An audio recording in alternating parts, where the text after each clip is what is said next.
I know that since November, there have been like hundreds of protests in Portland. But I think what frightens me is that they've become much more aggressive on the police side. And it also depends on who's marching, how the police show up.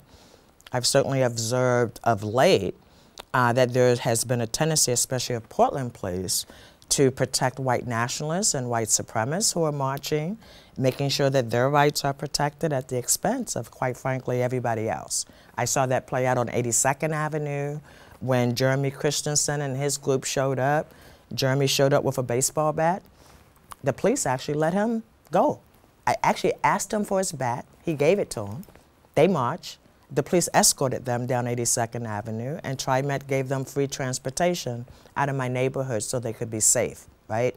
And then Jeremy got his bat back at the end of his protest. We have the police down using what I think is terrorist tactics on community protesters. It is a mistake to assume that the thousands of people that show up are violent people who are showing up ready to like destroy stuff, when the police already know who the 4 or 5 people are who are creating disruptions and are throwing things. Now, I get feedback constantly that the police are the aggressors.